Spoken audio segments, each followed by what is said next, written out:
el tema de hoy es uvas criollas. Hemos comentado en algún programa tiempo atrás respecto de la evolución de la especie. Esa planta tipo enredadera, trepadora, que al principio crecía libremente como planta rastrera y o donde podía engancharse en el tronco de algún árbol, crecía como una enredadera, que es la vitis, la planta que produce racimos de uvas. La variante más antigua, el tronco genético más antiguo, es la vitis riparia. El más moderno de los troncos genéticos del cual derivan prácticamente todas las variedades de uvas que hoy se conocen en el mundo, es la vitis vinífera, reconocida en estudios arqueológicos en lo que es la actual zona del Cáucaso, Asia Menor. De allí se fue difundiendo al actual territorio europeo, algo al norte de África en la época del esplendor de la cultura egipcia. Eh, pero lo que más prosperó, o las variedades que más prosperaron, fueron las herederas, las mutaciones genéticas que nacieron a partir de esa vitis vinífera.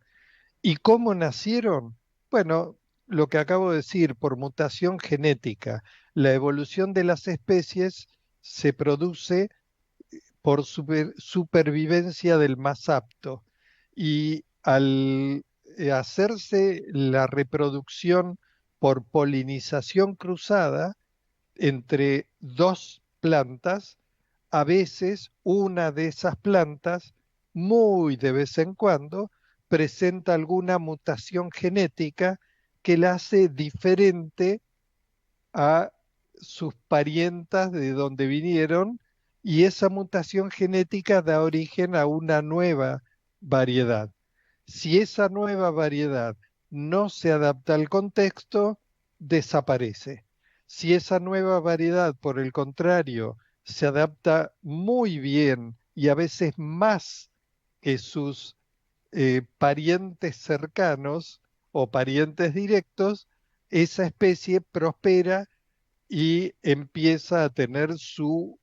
sector dominante, su sector de preferencia. Así fueron naciendo variedades diferentes y muchas variedades de uvas,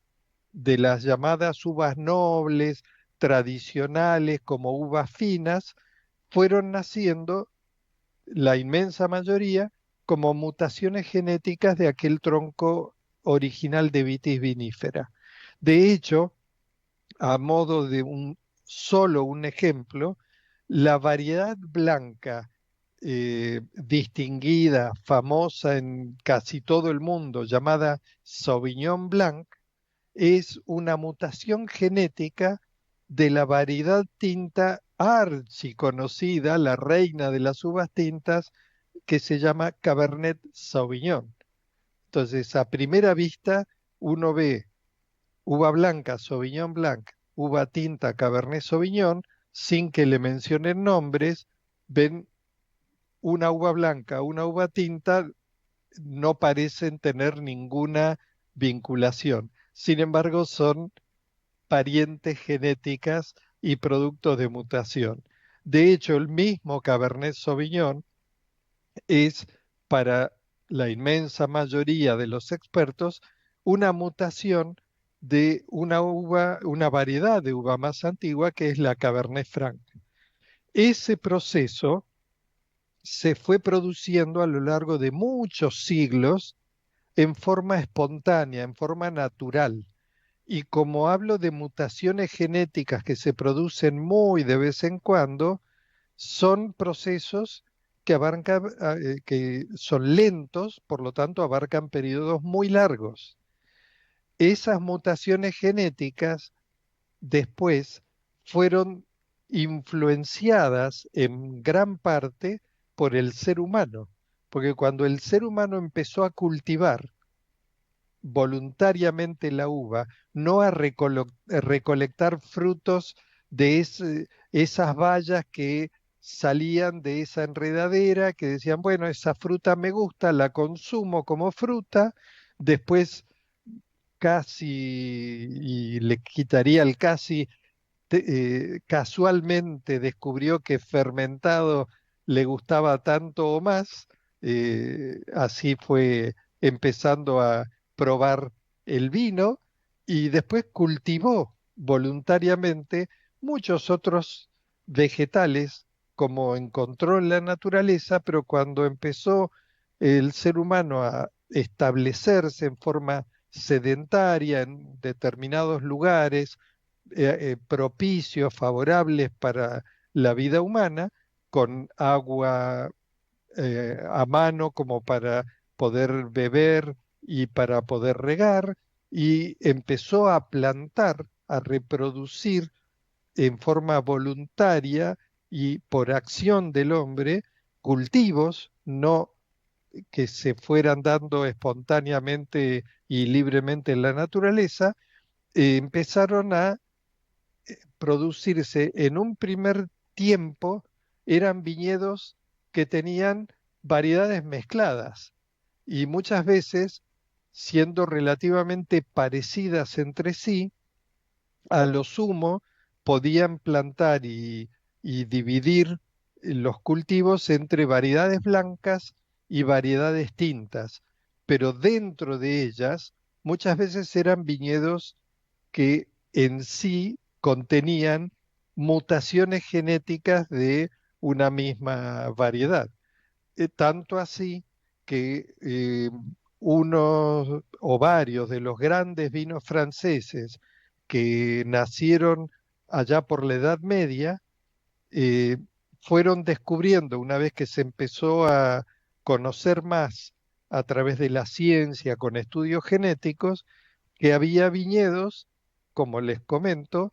que tenían variedades que no eran exactamente iguales, eran en algunos casos parecidas, pero había mutaciones genéticas. Entonces, hoy en día, a pesar de que se sepa que hay diversidad, que no son viñedos uniformes de una misma variedad, se sigue respetando esa diversidad, ese blend en el viñedo. ¿Por qué? Porque los vinos ya tienen una larguísima tradición de ser elaborados con ese mix, con ese blend natural, que a medida que van muriendo las plantas por edad, por alguna peste o algo, ya tienen en los viveros esquejes, o sea, sarmientos, de cada una de esas variedades y la reemplazan por la misma variedad para que la mezcla se mantenga de la misma proporción y que las variedades que están, así hayan sido mutaciones en algún momento, ahora quedan totalmente estables, sin cambios. Si las dejan en forma natural, ese proceso, repito, natural, sigue dándose, como en cualquier especie animal o vegetal. Eso es un poco lo que se ha dado en América a partir del descubrimiento. En América no existían vides de este tronco original llamado Vitis vinifera. No existían esas variedades llamadas nobles en América. Fueron traídas por los colonizadores.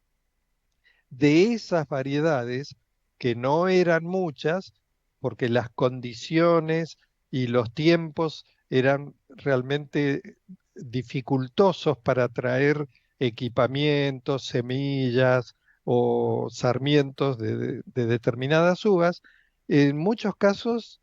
se trataban de las mismas variedades de la zona de España de donde provenían los colonizadores de lo que hoy es América Latina, eh, y esas variedades eh, fueron también mutando genéticamente en forma espontánea y natural, porque a medida que fueron cultivadas, a veces por los vaivenes de diferencias de culturas, de crisis,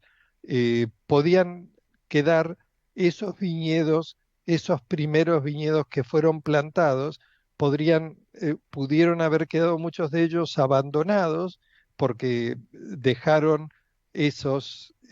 poblados que eran apenas unos villorios chicos fundados que no siempre prosperaron, y una vez que las vitis, esas uvas, quedaron solas a su libre supervivencia, en muchos casos, al haberse adaptado bien, se mantuvieron, y no solo se mantuvieron, no se secaron, sino que se fueron reproduciendo en forma natural, como fue en el origen que les comenté de las variedades, y fueron produciendo en América variedades llamadas genéricamente variedades criollas. ¿Por qué criollas? Pues son un mix de origen de nacimiento de variedades europeas que fueron mutando en América y produciendo variedades nuevas que no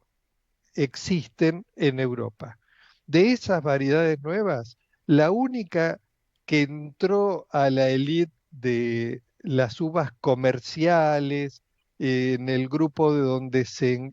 encasillan y consideran las uvas finas, fue la criolla torrontés, que es una cruza de la uva moscatel de Alejandría, de origen europeo, con una variedad criolla llamada Listán Prieto y más comúnmente criolla chica. Así nació el llamado torrontés riojano, que después tuvo a su vez mutaciones, pequeñas variaciones tanto más al norte, en Salta, como al sur, en Mendoza, y más al sur, en la Patagonia, variantes de torrontés. Pero es la única uva blanca que hasta hace pocos años tuvo escala comercial dentro de las criollas. Pero el INTA, a partir del año 2011, comenzó a hacer un estudio, un relevamiento de esto que era una realidad, la existencia de uvas criollas que, a pesar de haberse erradicado muchas de las plantaciones de uvas criollas, eh, todavía hoy más de la cuarta parte del total de los viñedos implantados en nuestro país, más de 60.000 hectáreas, son de uvas criollas. Como digo, en un estudio que todavía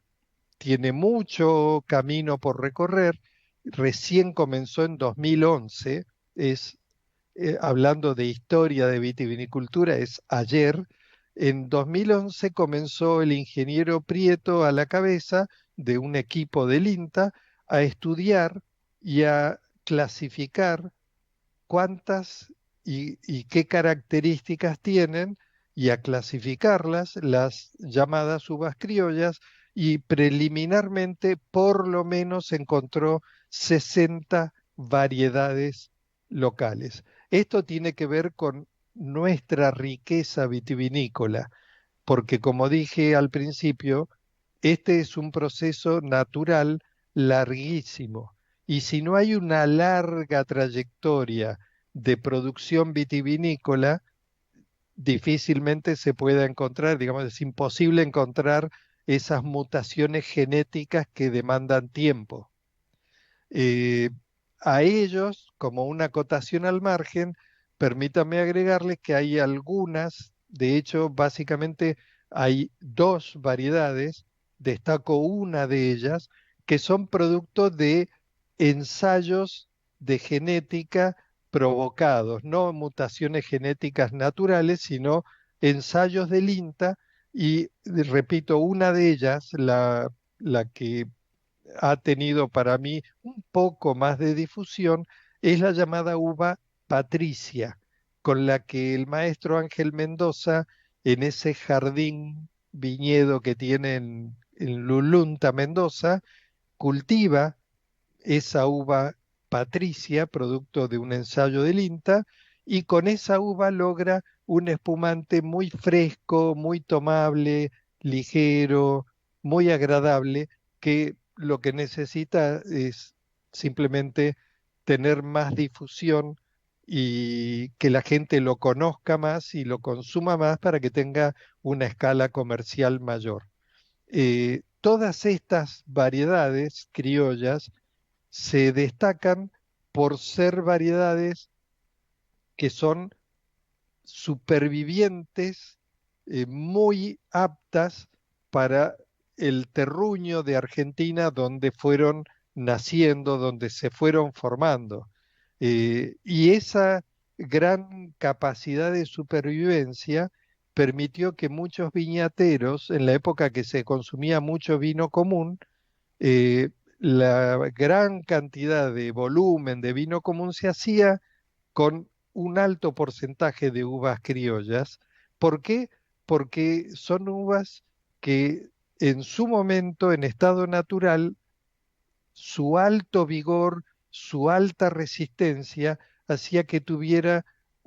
gran rendimiento de litros por hectárea y económicamente permitía hacer vinos relativamente baratos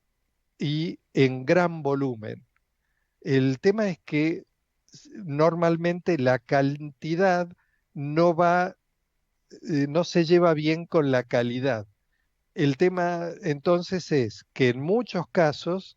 entre otros, Bodegas Niven es uno de los más entusiastas, los hermanos de Uriguti también en Mendoza, ambos, están viendo de cuidar, mimar un poco mejor las plantas, cuidarlas, no hacer que tengan un rendimiento fenomenal, sino que tengan con mayor cuidado, con mayor atención, tengan una mejor calidad de fruta, bajando un poco entonces el gran volumen, pero se pueden obtener vinos muy agradables, muy interesantes. La mayoría de ellos en sintonía con algo que hemos comentado en programas anteriores, la necesidad de difundir el consumo de vinos accesibles, agradables, fáciles de beber. Y allí tenemos otra vez un potencial enorme. Vamos